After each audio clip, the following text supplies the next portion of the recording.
آج کے پہلے موضوع میں ہم بات کریں گے اس قتل عام کے حوالے سے جس کے بارے میں اکثر بات نہیں کی جاتی، جس کے ڈیٹا کو ہمیشہ جو ہے وہ شک کی نگاہ سے دیکھا جاتا ہے۔ لیکن اگر آپ پوچھیں وہاں جموں کے رہنے والے ان مسلمانوں سے جن کی تعداد اس وقت 1947 6 نومبر کو وہ تعداد جو تھی وہ 61% آف ٹوٹل پاپولیشن تھی جموں کے اندر، ان کو 61% سے کیسے 40% کیا گیا؟ ایک پورا پروسیس تھا، ایک پورا پروگرام تھا جو 3 بڑوں نے مل کر پلان کیا اور اس کے بعد اس کی ایگزیکیوشن کی گئی ان 7 دنوں میں، اکتوبر نومبر کے ان 7 دنوں میں کی گئی، اور جس کی جو انتہا تھی وہ 6 نومبر 1947 تھی۔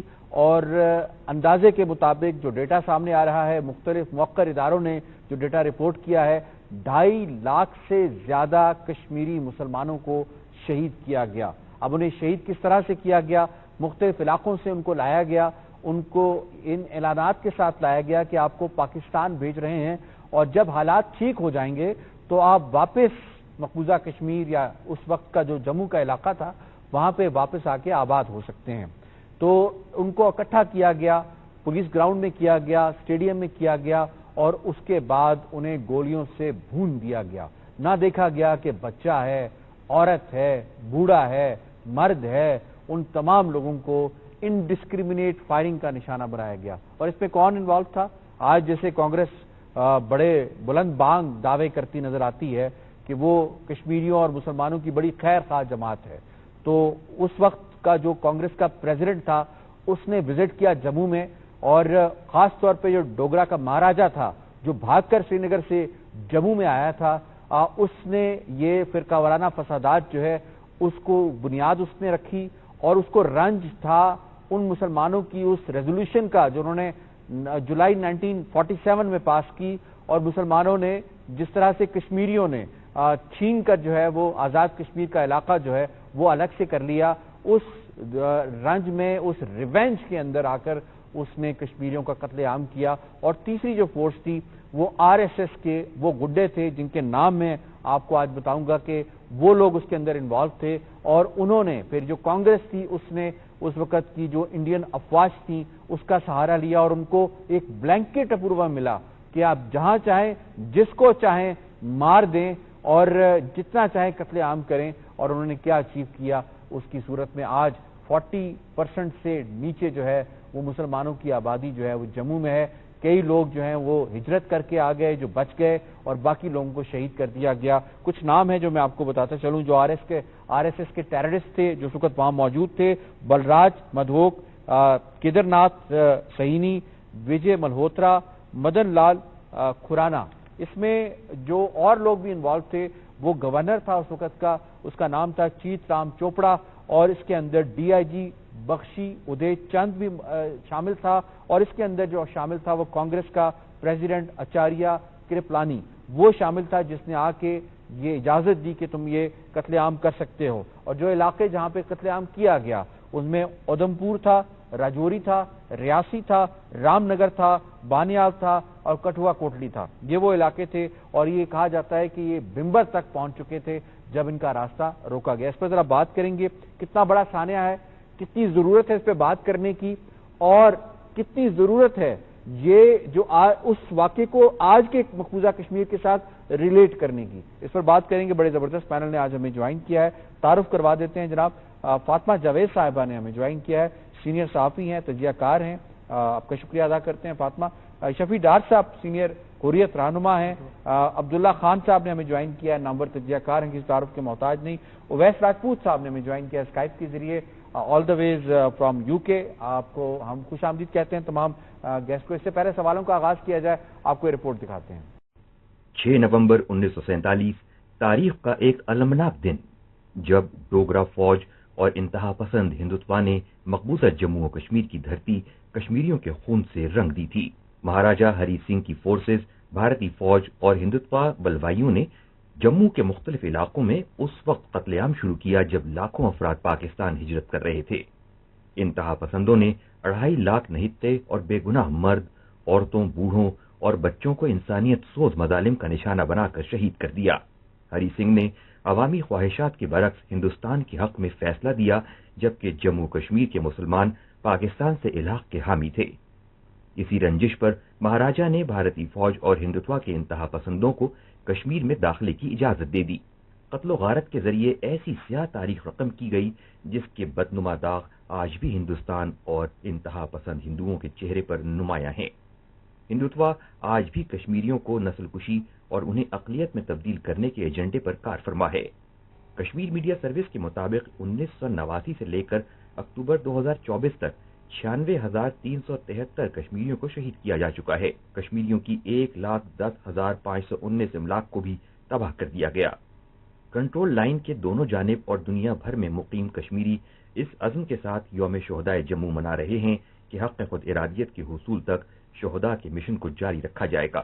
رپورٹ آپ نے ملاحظہ کی، میں سب سے پہلے شامل کروں گا محمد شفیع ڈار صاحب کو۔ ڈار صاحب، کیا مقصد تھا اتنی بڑی تعداد میں قتل عام کرنے کا، جینوسائیڈ کرنے کا؟ کیا چاہتے تھے یہ تین بڑے، جس میں سنگھ پریوار تھا، کانگریس تھی اور ڈوگرا تھا؟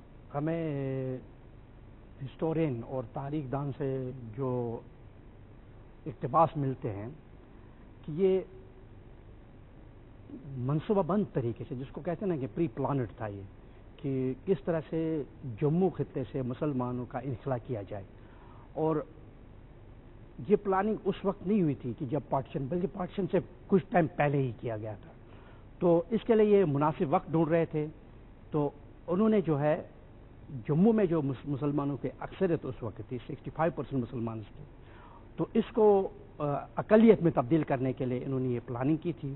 اور مسلمانوں کو جو اس وقت جو ایک ایسی صورتحال بن گئی تھی کہ جو پارٹیشن پلان میں جو تھا کہ مسلمان جو ہے وہ پاکستان چلے جائیں گے اور جو غیر مسلم ہے جو وہ ہندوستان میں چلے جائیں گے۔ تو ہندوستان میں جو ایک ہندوتو آئیڈیالوجی تھی وہ اس سے پہلے ہی RSS اور سنگھ پریوار کے نام سے پہلے ہی تھی، اور وہ مسلمانوں کا قتل عام کرنا چاہتے ہیں۔ اور مسلمانوں کو انہوں نے بتایا کہ یہ بس آپ خاص کر جموں صوبے کے اندر اور جو سرحدی علاقوں کے اندر کہ آپ لوگوں کو ہم امن کے ساتھ، سکون کے ساتھ، بڑی حفاظت کے ساتھ آپ کو ہم جو ہے پاکستان پہنچا دیں گے۔ تو مسلمان نے کہا کہ ابھی جو یہ سوال یہ پیدا ہوتا ہے کہ جب مسلمانوں نے اپنا ارادہ ظاہر کر دیا تھا کہ ہم نے پاکستان کے ساتھ جانا ہے، کشمیریوں نے بالخصوص قرارداد کے ذریعے بھی اور اس کے بعد پھر، تو اس کے بعد پھر کیا ضرورت پیش آئی کہ ان کو وہاں سے لا کر آباد کرنے کی؟ تو یعنی اس سے پہلے کچھ ایسا ہوا جس کی وجہ سے مسلمان، کشمیری مسلمان جموں کے رہنے والے وہاں سے نکلنا چاہتے تھے؟ یعنی فرقہ وارانہ فسادات تو ہوئے نا وہاں پہ؟ جی، اس کی وجہ یہ ہے کہ وہاں پر جو ہے مسجد میں جو ایک عیدگاہ میں جو وہ خطبہ چل رہا تھا، تو وہاں پر جو مسلمانوں نے جو اسلام کے حق میں نعرے دیے تھے، اور وہاں پر جو فرقہ وارانہ فساد کی وجہ سے کچھ قرآن پاک پہ اوراق جلا دیے گئے تھے، بیرمتی کی گئی۔ ہاں، تو وہاں پر جو عیدگاہ میں جلسہ ہو رہا تھا اس میں جو ڈوگرا فورسز نے مداخلت کر دی، تو جس کی وجہ سے مسلمانوں میں بھی ایک جو وہ جوش و جذبہ پیدا ہوا، انہوں نے جلسہ جلوس سٹارٹ کیے تھے۔ لیکن جو میں نے کہا کہ پری پلانڈ آلریڈی تھا، یہ بنا ہوا تھا کہ مسلمانوں کو کس طرح سے ہم یہاں سے نکالیں اور ان کا انخلا کس طرح کریں، ان کو کس طرح سے ہم ان کا قتل عام کریں، تو یہ بنیادی وجوہات بنے۔ لیکن اس کے ساتھ اگر ہم دیکھیں کہ جو مہاراجہ تھا جو سری نگر سے بھاگ کر آ گیا تھا، اس کو جو وہاں پر ایک ہزیمت ہو گئی تھی، شکست اس کو ہو گئی تھی، وہاں سے بھاگ کر اس کا بدلہ اس نے وہاں سے لے لیا مسلمانوں سے۔ تو لیکن جو مابز تھے، گنڈے تھے BJP کے، RSS کے، تو انہوں نے مسلمانوں پہ حملے کر دیا، لیکن ان کو سپورٹ تھی مہاراجہ کی، مہاراجہ ہری سنگھ کی سپورٹ اور ڈوگرا فورس کی ان کو بھرپور سپورٹ تھی کہ آپ مسلمانوں کا اس طرح سے انخلا کریں۔ اور یہ اتنا بڑا ثانیہ ہے کہ 20 لاکھ لوگوں سے بھی زیادہ اس وقت مسلمان ہجرت کرنے پہ مجبور ہو گئے۔ اور اتنا ہی نہیں، اگر ہم دیکھتے ہیں کہ ہسٹری میں جب چلے جاتے ہیں ہم، تو وہ دیکھتے ہیں کہ اس وقت بچے زیادہ وکٹم ہو گئے۔ اسی طرح سے ہماری جو بہنیں ہیں 13,000 سے زیادہ اغوا ہو چکی ہے اس وقت ہماری میں۔ اور خاص کر اگر ہم دیکھیں چودھری غلام عباس کی جو صاحبزادی تھی اس کو بھی اغوا کیا گیا۔ اور ڈیموگرافی سے ریلیٹڈ اب جو انہوں نے آرٹیکل 370 جو ایبروگیشن ہوئی آرٹیکل 370 کی 35A کی، اس میں کیا کہا جاتا ہے؟ یہ کہا جاتا ہے کہ جو انڈینز ہیں، جو نان کشمیریز ہیں، ان کو الاؤ کر دیا گیا ہے کہ وہ کشمیر میں جا کے وہاں کی زمین خرید سکتے ہیں، وہاں جا کے وہ ان کو جابز مل سکتی ہیں، وہ وہاں جا کے ان کی پرماننٹ ریزیڈنسی ہو سکتی ہے۔ تو یہ صدیوں سے چلا آ رہا تھا یہ لا، اور اس سے کشمیریوں کو خود مختاری تھی. 35A کی آپ بات کر رہی ہیں. جی ٹھیک ہے، 1928 میں غالباً. جی تو یہ جب سے یہ 2019 میں میرے خیال سے یہ آرٹیکل جب سے ایبروگیٹ ہوا ہے، اس کے بعد سے زیادہ ظلم کی انتہا ہو گئی ہے کشمیریوں پہ. اور اب میرے خیال میں کہ جو لوکل پاپولیشن ہے وہ اس فیئر میں ہے کہ اب ہم بولیں گے تو ہمیں ختم کر دیا جائے گا. آلریڈی ان کی پاپولیشن اب بہت کم کر دی گئی ہے، حالانکہ مسلم میجورٹی تھی لیکن اب وہ ایک مائنورٹی میں تبدیل ہو چکی ہے. جی، آپ جموں کے حوالے سے بالخصوص بات کر رہی ہیں. ٹھیک، آپ کا پوائنٹ آ گیا. ہمارے پاس 2 ایسے سروائیورز کی شارٹس موجود ہیں جن کا احوال وہ خود ہی اپنی زبانی بتائیں گے کہ انہوں نے اس وقت کیا دیکھا اور ان پر کیا بیتی، اور وہ لوگ جو ان کے ساتھ تھے ان کو کس طرح سے گاجر مولی کی طرح کاٹا گیا. آپ کو دکھاتے ہیں. بڑا ناقابل بیان میں کہہ سکتا ہوں کہ بیٹا میرے میں ہمت نہیں، میں بابا کیا بیان کرتا، صبر کھو دیتا ہوں. All of a sudden when the buses stopped, they all of a sudden came out of those bushes, and they came out with their swords and with their knives and with their guns and I don't know what not, and they started rampage of killing people. یہ جوان بچیاں لے گئے اٹھا کر. پھر ادھر ایک قرآن تھا بیٹا جی، ایک قرآن تھا. وہ شہر سے 3 میل کے فاصلے پر لے جا کر آگے وہ ہندو سکھ جو بھی جس کے ہاتھ میں تھا اس نے مارا، اس نے ذبح کیا جموں والوں کا ذبح کیا. People were left who were wounded and injured, wounded more, bleeding everybody. There was blood all over.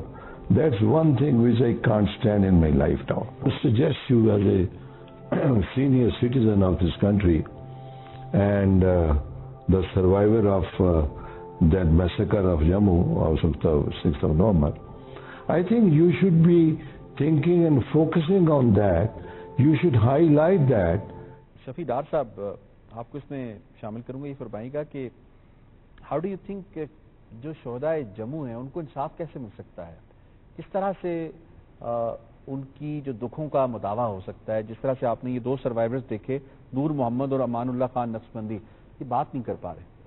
جی، یہ بات صحیح ہے. آپ کہہ رہے ہیں کہ ان کو کیسے انصاف مل سکتا ہے. اس کے لیے ہمیں جو ہے انٹرنیشنل کمیونٹی اور خاص کر پاکستان کی عوام اور پاکستان میں جو اس وقت گورنمنٹ ہے یا اس کے بعد جو بھی کوئی گورنمنٹ بنتی ہے، انہیں ہمیں بار بار یہ کہنا، اور کہنا ہی خالی نہیں بلکہ انہیں پریکٹیکلی اس کے لیے کچھ اقدامات اٹھانے پڑیں گے تاکہ وہ انٹرنیشنل کمیونٹی کو بتا دے کہ مسلمانوں کے ساتھ کیا ہوا تھا 1947 میں. اور یہ جو جیسے کہ آپ نے ڈاکومنٹری دکھائی ہے، ان کو ہمیں دکھانی ہے اور ان کے دروازے کو ہم بار بار کھٹکھٹانا ہے کہ کس طرح کے مظالم مسلمانوں کے ساتھ وہاں ہوئے اور کس پلاننگ کے تحت، کس منصوبے کے تحت مسلمانوں کے ساتھ جو ہے ظلم کیا گیا. اور ہمیں یہ ہرگز نہیں بھولنا چاہے کہ جیسے کہ یونائٹڈ نیشنز ہے، وہ جو کشمیر مسئلے کا ضامن ہے اور ہمیں as a government of Pakistan انہیں جا کے بتا دے. اور اتنا نہیں کہ فیوچر میں انڈیا کیا کرنے جا رہا ہے مقبوضہ کشمیر میں مسلمانوں کے ساتھ، اس سے بھی انہیں ہمیں اویئر کرنا ہے. اور ہمیں جو حتی الامکان جہاں تک کہ ہماری بساط ہے، جہاں تک کہ ہماری جو ہے قوت ہے، کہ ہمیں تمام ڈورز کو جو انٹرنیشنل کمیونٹی ہے ان کو کہنا چاہیے اور ان کو جو اس میں جو ہے انوالو کرنا چاہیے کہ یہ مسئلہ حل کرے اور ان لوگوں کو انصاف دلا دے.